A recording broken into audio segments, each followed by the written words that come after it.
Startup shaking things up. Boxing legend Mike Tyson's cannabis brand Tyson 2.0 securing $9 million in a Series A round led by JW Asset Management. Well, since launching late last year, the building company has emerged as one of the nation's leading cannabis brands, selling over 4,000 pounds of its marijuana products across North America. So joining me now is Chad Bronstein, co-founder, president, and chair of Tyson 2.0. Chad, it's good to see you. Congratulations on the milestone.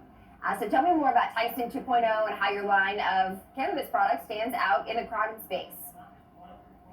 Thanks for having me. We've had Tyson 2.0 out in market for about 7 months, and we really expanded. We're in now 24 states, which we're the only brand in cannabis to do so.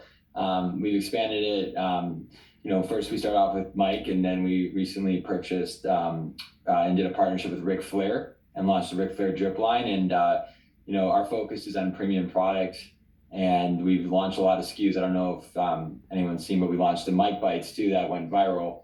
And so we've been really growing really quickly and just really expanding our team.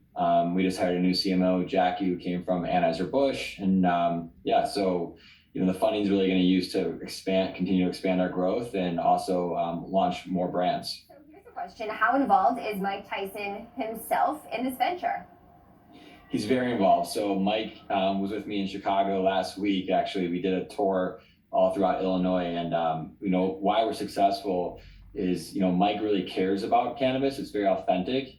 He's been a vocal figurehead for the space, and so Mike travels everywhere. He's very involved in the products that we launch because he's very particular in his cannabis products, and so Mike is constantly out there talking to the people and really just understanding what they want. So he was in Illinois last week with us. He was in Michigan. He was in Florida. He's all over the place, and this is a really important business to him because it touches close to home for him. Well, I'm sure obviously his own branding really helps with the product placement and product understanding as well, recognition simply for potential customers.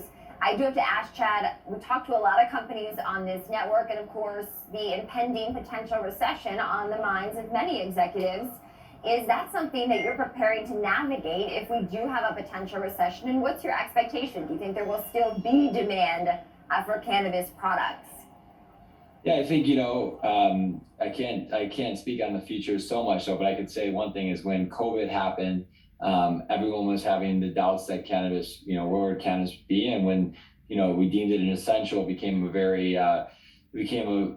it was one of the places you could only go to during COVID when you're locked down to go actually buy weed. So I think from a recession-based side, I think people will still buy marijuana. And I think, there's a lot of stresses in the world, and one thing we can all agree on is marijuana as a product helps a lot of anxiety, and it helps. I think it creates calmness. So I think for the recession, I think there will still be people going out and purchasing marijuana, and I think the industry will still do very well during those times.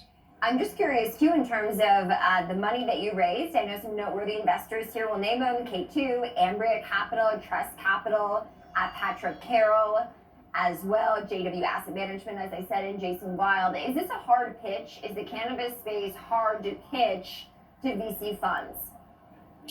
Yeah, it's never, luckily I have a long history of working with these investors, but I think it's undeniable the growth we've had at Tyson 2.0. The fact that we're in 24 states, our revenue's growing, we're a profitable company. I think that, and the fact that we're developing these brands, I think it helped us out a lot. Every space is hard to raise money in right now, but people that have followed our story and seen what we've done, I felt that that made it easier for us because they've been watching us very closely and they invested in our seed round.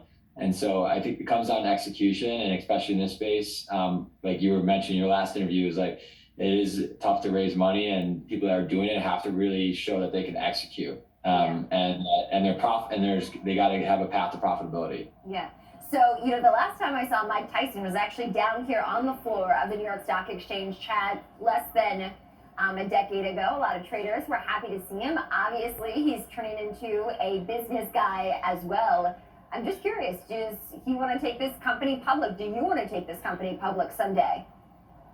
I mean, we don't, I feel like there's always a possibility. Right now, we're just focused on building. And Mike's having a lot of fun. I'm having a lot of fun. Our CEO, Adam, we all like working together. And so there's always that potential as we grow. But right now, I say we're fine being private and just building. But there's always, I can't never say never. All right, never say never, Chad. Come back on the show. Congratulations on the round. Bring Mike as well. That's Chad Bronstein, co-founder, president, and chair of Tyson 2.0.